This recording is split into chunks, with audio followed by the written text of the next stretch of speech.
네, 소개를 받고 지금 앞에 카메라가 있으니 굉장히 긴장이 됩니다. 오늘 이제 제가 발표할 주제는요, 다들 이제 잘 아시는 이야기겠지만 사이버 공간에서 이제 새롭게 구상하고 있는 테러 위협에 대한 내용을 가지고 말씀을 드리고자 합니다. 이제 주제 요청을 받았을 때 좀 최신 위주, 그다음에 좀 신기술 관련된 내용 위주로 해주면 좋겠다라는 말씀을 해주셔서요. 그래서 조금 이제 테러 위협 중에서도 비교적 신기술에 좀 해당되는 내용, 그리고 이제 우리가 다들 잘 쓰시는 AI하고 관련된 내용을 좀 중심으로 말씀을 드리고자 합니다.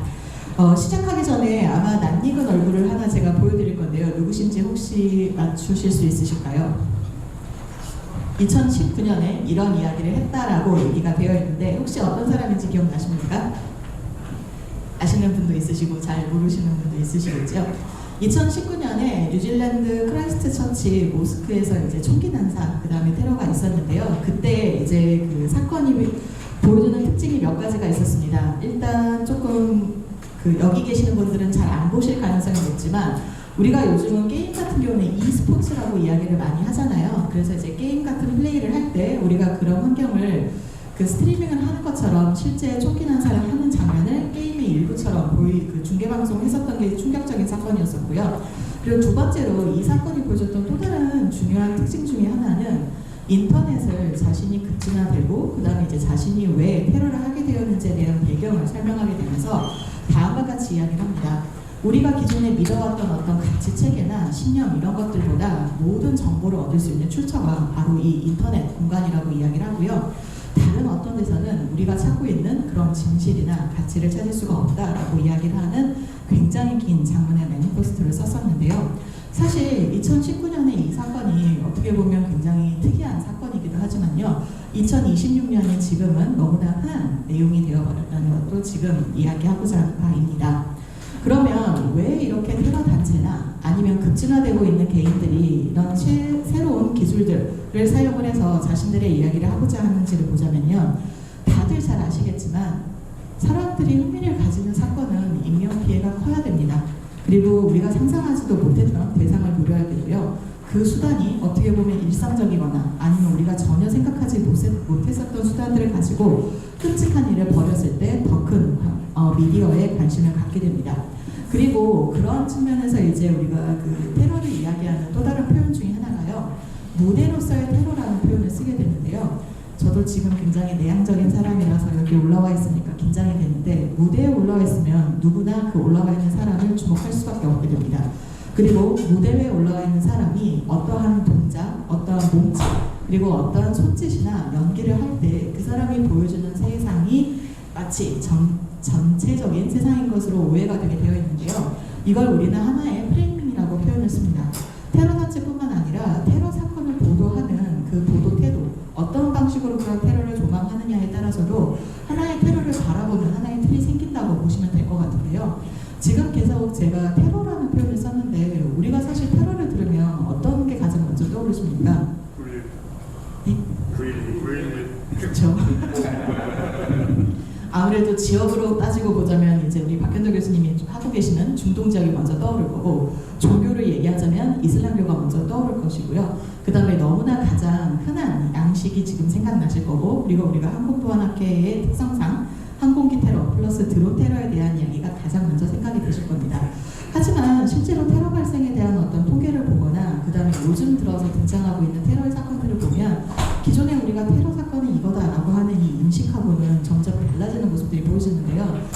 그런 측면에서 어떻게 보면 현실과 우리가 인지하고 있는 이 세상에서의 어떤 차이 간에 갭이 등장을 하게 됐는데요. 그 이유 중에 하나가 사실 9.11 테러 이후에 글로벌 지하드라고 하는 것에 대한 테러 단체들이 오욕을 해왔던 역사가 있고, 그리고 그게 대테러 정책에서 이제 하나의 잘못된 관념으로 고착화가 되면서 점점 더 이제 길게 작용을 하게 되었었는데요. 앞에서는 제가 계속 이제 다른 연구에서 많이 썼었지만 사실 그런 목적에서 테러 단체들은 어떤 신기술이나 그 다음에 미디어를 자신들의 목적을 위해서 많이 활용을 합니다.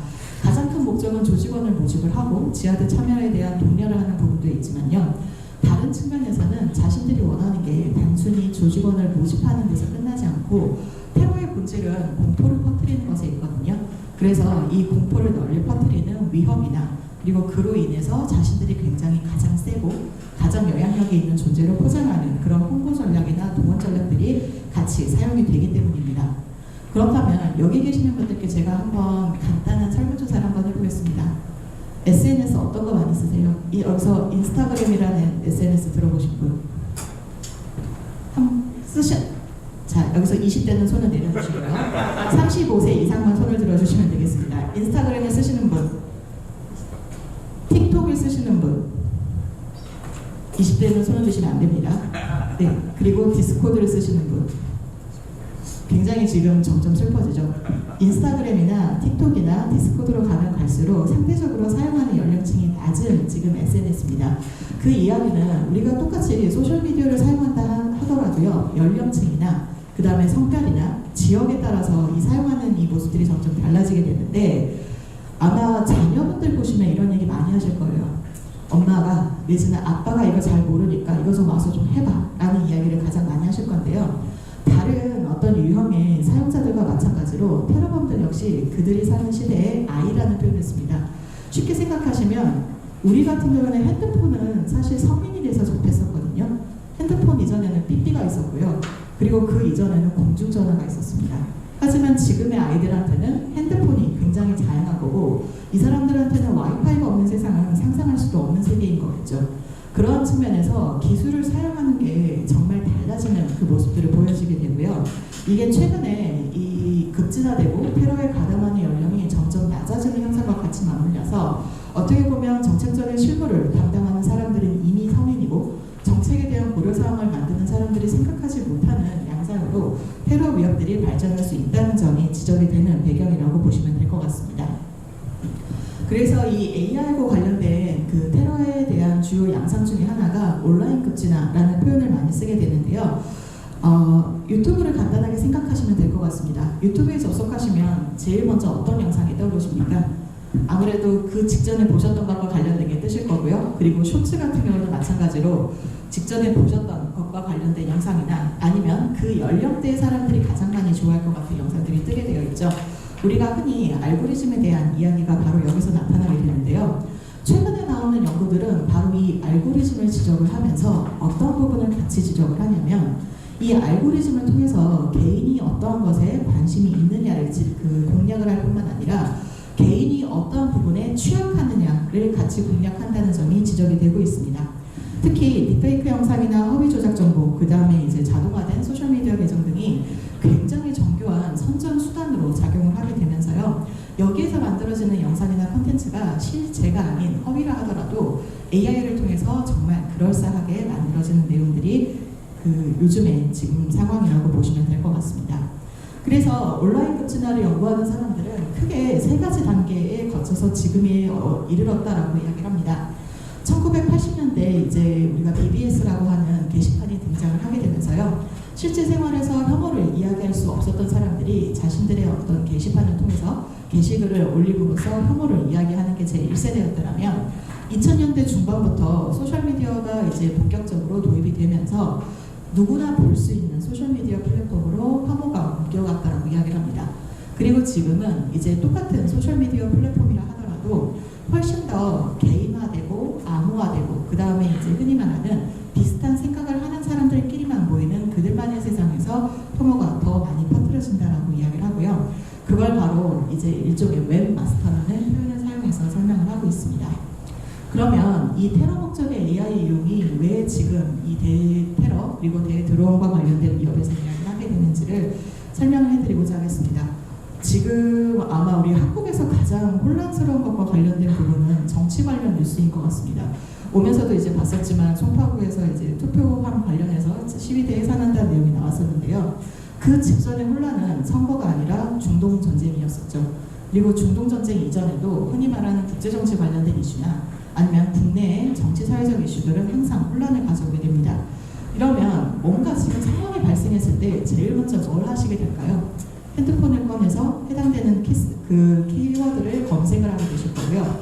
뉴스 웹사이트에 들어가서 그게 진짜인지 가짜인지를 먼저 검증을 하려고 하실 겁니다. 바로 이 혼란의 위험이 위기 상황에서 더더욱 심각해지는 상황이 바로 이러한 배경을 두고 있는데요. 이때 중요한 건 언론의 속보 경쟁을 생각을 하시면 될 것 같습니다. 진실인지에 대한 검증은 상대적으로 뒤늦어지고요. 빨리 이게 속보를 통해서 먼저 나가야지만 자신들의 언론사가 그 능력을 검증받는다고 생각을 해서 그런지 굉장히 많은 이제 확인되지 않은 정보들이 많이 돌아다니게 되죠. 그리고 중요한 건 우리가 흔히 말하는 찌라시, 받은 글이라고 하는 것들 있죠. 이 받은 글이라고 하는 것들을 통해서 이미 정보가 유통이 되는 그 단계를 우리는 갖추고 있고, 이러한 그 찌라시를 통해서 유통되는 구조처럼 진실 여부와 상관없이 이미 이제 불안해하는 사람들에게는 그 내용이 맞든 틀리든 빠르게 유포되기가 좋은 환경이 만들어지기 때문입니다. 대표적인 사례 중에 하나가 작년 12월에 있었던 호주 본다이 해변에서 있었던 총기 테러를 생각을 하시면 될 것 같습니다. 이제 부자 간의 테러를 저질렀던 것도 굉장히 놀라웠었지만 반유대주의 테러였었고, 그리고 이제 그 과정에서 굉장히 많은 허위 정보들이 돌아다니게 되었었는데요. 지금 보시면 실제 올라왔었던 사진이 너무 잔인하다 보니까 이제 블러 처리가 됐는데, 지금 사진을 보시면 그 아르센이라고 하는 사람이 호주에 거주하는 유대계 변호사입니다. 이때 당시에 자기 생일 파티를 특히 여기 유부남들께서 많이 계시니까 좀 공감하실 것 같은데, 아내에게 허락을 받고 남자인 친구들끼리 해변에서 맥주 마시면서 파티를 열고 있었다고 합니다. 그래서 저는 가보지 못한 세계니까 짐작을 할 수 없겠지만 모처럼 이 유부남이 허락을 받아서 놀고 있으니 얼마나 좋았겠어요. 그런데 갑자기 총기 난사가 벌어지게 되고, 자기가 여기 지금 놀러 갔다는 거를 자기 가족과 그 다음에 자기 친구들은 알고 있을 텐데 자신의 생사를 빨리 알려야겠다라는 생각이 들어서 피를 흘리는 와중에 자신의 사진을 찍어서 SNS에 게시를 합니다. 그래서 나 지금 본다이 비치에 있지만 총알이 나를 비벼갖고 나는 다쳤지만 괜찮다 라는 내용이 올라가서 이제 바이럴을 하기 시작을 합니다. 근데 이 사람 프로필을 보시면 아시겠지만요, 유대계거든요. 나중에 이 사람의 이 인종적 구성이 나중에 영향을 미치게 되는 게 바로 이 부분입니다. 최초에 올렸던 그 사진과 다르게 곧 이어서 이 영상이 돌아다니기 시작을 합니다. 이 영상에서 얘기하고자 했던 내용이 뭐냐면요, 처음에 이 아르센이라고 하는 변호사가 올린 사진은 사실 분장이라는 겁니다. 실제로 그 본다이 비치에서 테러가 발생하지도 않았고요. 단순한 어떤 난동 사건인데 이게 대규모의 어떤 그 테러를 조장하는 그런 거짓 사건이라고 얘기를 하면서 다음과 같은 영상이 돌아다니는데요. 그 영상을 보시면 주로 이런 내용이에요. 배우가 앉아서 피를 흘리는 분장을 합니다. 그리고 이 상황을 찍는 사람들은 우리가 이거를 찍어서 올리면 정말 재밌어 할 거야 할 것 같은 그런 영상이 이제 돌기 시작을 하는데, 나중에 호주의 ABC 뉴스에서 이 부분을 이제 교차 검증을 합니다. 정말 이 내용이 사실인가 거짓인가. 그래서 지금 제가 가져온 사진은 그 뉴스 사이트에서 이제 실제 어떤 내용이 진짜인가를 검증한 내용인데요. 마치 보시면 뒤에 배경을 보시면 차량이 약간 좀 정확하게 그 바퀴 부분이 만들어 있지 않습니다. 그래서 왜 우리가 이제 딥페이크 사진 같은 거 계속 만들다 보면 계속 반복을 하잖아요. 그러다 보니까 실제 상황에서는 차량의 어떤 바퀴랄지 이런 좀 상대적으로 배경이 되는 부분들이 실제 사진은 정확하게 나오지만 가짜로 만들어낸 사진에서는 메인이 되지 않는 부분들은 굉장히 흐릿하게 그리고 정확하지 않게 나오게 됩니다. 그리고 두 번째로 비슷한 게 바로 이 카메라 스탠드에 있는 그 받침대 부분이기도 하고요. 그리고 뒤에 이제 배경, 그 카메라 장비에 쓰이는 부분도 마찬가지로 계속해서 반복해서 만들어서 보니까 실제에서는 존재할 수 없는 그런 상황이 만들어지면서 이 사진 그리고 이 영상이 가짜였다라는 점이 다시 한번 퍼지게 됩니다.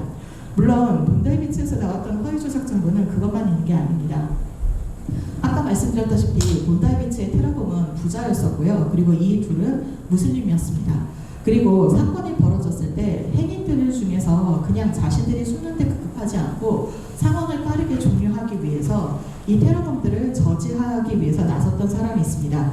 그게 바로 뒤에 나와 있는 알 아흐메드라는 사람이었었는데요. 이 아흐메드라는 사람은 이름이나 그 다음에 이 사람의 어떤 외향적인 특성 때문에 이 사람이 오히려 용감하게 테러범을 잡으려고 했음에도 불구하고 제3의 테러범이라는 허위 조작 정보가 돌게 됩니다. 그리고 이 내용은 어떻게 또 이야기가 연결이 되냐면요. 2명은 사살됐지만 1명은 현장에서 도망을 가서 지금도 숨어서 기회를 노리고 있다 라는 내용의 또 다른 반이슬람주의와 관련된 그 정설을 자극을 하게 됩니다. 그런데 지금 이게 우리가 테러 사건만 놓고 보면 우리한테는 어떻게 보면 상대적으로 발생 가능성이 낮기 때문에 남의 얘기일 거야 라고 생각을 하실 텐데요. 2월에 중동 전쟁이 발발하고 한국에서도 같이 돌았던 영상이 바로 여기 화면에 보시는 내용입니다. 두바이 역시 이스라엘의 폭격을 받는다라는 내용을 보면서 돌았던 이제 영상인데요. 나중에 CT21 뉴스라고 하는 이 사이트가 가짜라는 점도 나오게 됐었고요. 그리고 이 영상이 허위 저작으로 만들어졌다는 점이 확인이 되면서 영상 자체는 삭제가 되었지만 이 전쟁의 혼란함을 배경으로 하고 확인되지 않은 정보들이 얼마나 많은 사람들의 관심을 끌어들일 수 있는가, 그게 지리적으로 근접하지 않아도 충분히 영향을 미친다는 점이 확인이 된 게 바로 최근에 벌어지고 있는 사례라고 보시면 될 것 같습니다.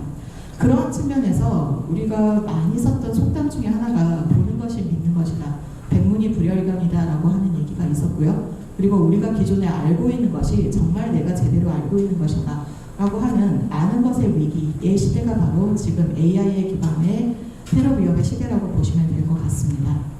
특히 이제 이 허위 조작 정보가 달리 보면 단순하게 어떤 사람들을 혼란스럽게 하고 그 다음에 이를 통해서 어떤 경제적인 이익을 목적으로 하고 하는 데서 끝나지 않고요. 급진화와 그 다음에 이를 통해서 테러에 가담하고자 하는 조직원들을 연결시키는 상호 간의 교차 연결성이 점점 늘어나고 있는데요. 특히 그 과정에서 좀 주목이 되고 있는 게 소셜미디어, 그리고 그 과정에서 AI가 같이 지적이 되고 있습니다.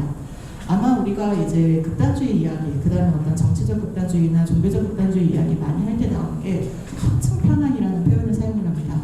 이 확증 편향은 앞에서 말씀드린 알고리즘하고 관련이 되는데요.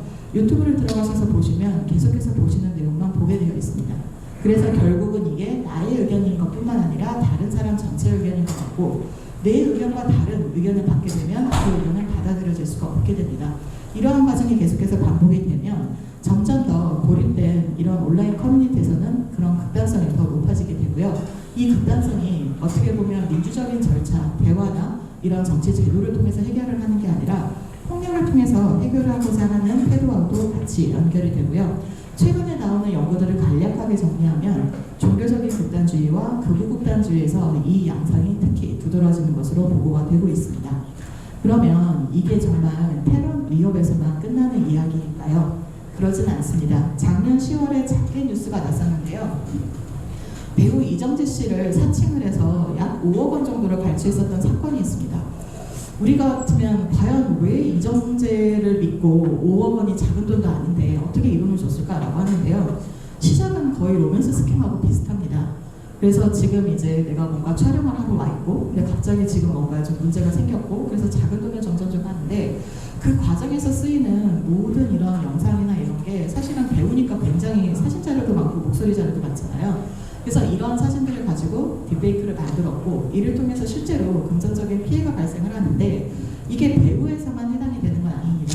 작년에 우리가 캄보디아 얘기하면서 계속해서 얘기됐었던 스캠 사건 중에서도 로맨스 스캠이 바로 대표적인 예라고 보여지고요. 이런 것들 자체가 우리가 어떻게 보면 범죄, 테러뿐만 아니라 범죄에서도 기존에 우리가 알고 있었던 것들이 더 이상 알고 있는 것이 아닌 그런 시기가 되었다고 보시면 될 것 같습니다. 그러면 이제 상황만 늘어놓고 끝날 게 아니라 그럼 우리가 뭘 해야 될까를 좀 고민을 해야 될 것 같은데요. 현재까지의 상황은 이렇습니다. 딥페이크 콘텐츠가 허위로 밝혀졌다 하더라도요. 이미 다 이게 퍼뜨려져 있으면 피해가 발생했을 가능성이 굉장히 높고요. 그리고 온라인상에서 이 허위 조작 정보는 더 빠르게 확산이 되고 설령 틀렸다 할지언정 첫 번째 인식이 만들어지면 그 인식이 바뀌기는 굉장히 어렵다는 게 첫 번째 문제입니다. 두 번째는 결국은 내가 알고 있는 것이 기존에 내가 알고 있는 것과 다르다. 우리가 왜 요즘 인터넷 커뮤니티에 많이 쓰는 빨간 약, 파란 약 이야기 많이 하죠. 이 빨간 약을 먹게 됐을 때 알게 된 세상이 달라졌다. 그러면 이게 틀렸다 하더라도 어디에서 어떻게 틀렸고 이런 인지적인 위기를 어떻게 고쳐나가야 될지에 대한 부분도 사실은 어려운 것이 맞습니다. 그래서 결국은 폭력이나 굉장히 극단적인 해결책이 너무나 매력적으로 다가올 수밖에 없을 텐데요. 그리스 신화에서 이게 나옵니다. 제가 이름이 지금 정확히 기억나지 않는데 아르기우스인가요? 고르기우스의 매듭이었나요? 왜 매듭을 푸는 사람한테 큰 상을 주겠다고 이야기를 하는데 아무도 못 푼다고 이야기를 하죠. 근데 갑자기 거기서 등장한 사람이 칼을 들어서 번쩍 매듭을 잘라버리고 왜 이렇게 어렵게 푸냐라고 하는 그런 신화가 있었다고 얘기를 하잖아요. 멀리 신화까지 가지 않아도요. 장 보고 오셔서 특히 이제 뭐 마트 배달 같은 거 시키신 다음에 비닐봉지가 굉장히 꽉 어렵게 묶여져 있으면 어떻게 보세요? 그냥 쭉 밀리시거나 가위 가지고 매듭을 잘라버리시면 굉장히 편하시죠. 똑같습니다. 뭐가 맞는지 모르겠고요. 뭐가 맞는지 검증하기도 어려워요. 그리고 흔히 말하는 이 학자라는 사람들, 연구자라는 사람들은 너무나 쉬운 이야기를 어렵게 써놔서 더더욱 모르겠습니다. 그럴 때는 매듭을 잘라버리는 것처럼 폭력만큼 간단한 해결책이 없다는 거죠. 우리가 뭐 늘 쓰는 것처럼 이제 약간 나시간 강아지에게는 매가 답이다 이렇게 얘기하는 것처럼 너무나 매가 쉬운 답이 될 수 있다는 인식이 더 퍼지게 되고요. 그리고 그러한 점들이 어떻게 보면 가장 우리가 많이 써왔고 가장 확실한 방법이라고 생각을 하면서 불확실성에 대한 해결책으로 만들어지게 되는 겁니다. 그리고 요즘 들어서 AI를 안 쓰는 것이 없다라고 이야기를 하잖아요. AI를 쓰면 쓸수록 오히려 역설적으로 이 베테랑 수단들이 AI를 통해서 더더욱 상호 발전되면서 취약점이 노출될 가능성도 도안의 역설 부분이라고 보시면 될 것 같습니다. 마지막으로 이제 하나 더 여쭤보고 싶은 게 바로 이 부분인데요. 지금까지는 테러가 우리하고는 먼 지역에서 벌어지는 사건이라고 많이 이야기를 해왔습니다. 하지만 AI를 통해서 그리고 지금 우리가 흔히 말하는 이제 K 관련된 한국과 관련된 게 굉장히 지금 큰 인기를 끌고 있잖아요. 심지어 고추장이나 이런 소스마저도 오늘 인기다라는 기사를 제가 보고 왔는데요. 그렇다면 이렇게 신기술을 통한 새로운 테러 위협들이 발발하는 상황에서는 역설적으로 한국이 국제 테러 위협에 노출이 되는 게 아니라 반대로 한국을 기반하고 있는 테러의 위협이나 테러의 어떤 동기나 이념들이 반대편으로 갈 수도 있는 상황이 만들어지지 않을까. 그러면 이런 초국가적인 그런 테러 현상이 더 넓어질 가능성은 없는 것인지에 대한 질문을 한번 드리고 싶고요. 두 번째는 기술에 대한 이야기를 하면 기술이 너무 어렵다는 생각을 많이 하십니다. 그래서 단순하게 어떤 기술에 대한 차단, 기술에 대한 취약성을 1차적으로만 그 차단을 하는 게 끝나는 게 아니라 신기술이 미칠 수 있는 파장과 거기에 따른 사회적 영향까지 부분도 같이 고려를 해서 다층적인 위협에 대한 그 대응이 필요할 것 같고요. 세 번째로는 이 서사에 대한 부분입니다. 본다이비치에서 가능했었던 거는요. 그 이슬람과 무슬림들에 대한 정서가 하나 있었고요. 반대로 최근에 중동전 등을 배경으로 더 넓어지고 있는 반유대주의 역시 이 양쪽을 같이 자극을 하는 서사였습니다. 그러면 한국 같은 경우에는 이런 폭력을 선동할 수 있는 서사가 무엇이 될까요? 특히나 우리가 그동안 이제 수많은 정치적인 이벤트에서 보여줬었던 사건들이 우리가 순수하게 비폭력으로만 정치적 현상들을 보지는 않기 때문에 한국에서도 이런 폭력을 자극할 수 있는 서사는 무엇이 될지에 대한 부분도 고려를 해야 되고요. 지금까지는 우리가 그 디지털 리터러시나 내지는 미디어 리터러시, 즉 기술이나 아니면 미디어를 잘 이해하고 써야 된다라는 교육이 가장 중요하다라고 이야기를 했는데요. 더 이상 신기술은 이런 리터러시 교육만을 가지고는 해결이 될 것 같지는 않습니다. 그러면 더 나아가는 대응 정책으로는 무엇을 고민을 해야 될지에 대해서 다 같이 생각을 좀 해보시면 좋을 것 같다는 말씀을 드리면서 발표를 마칩니다. 여기까지입니다.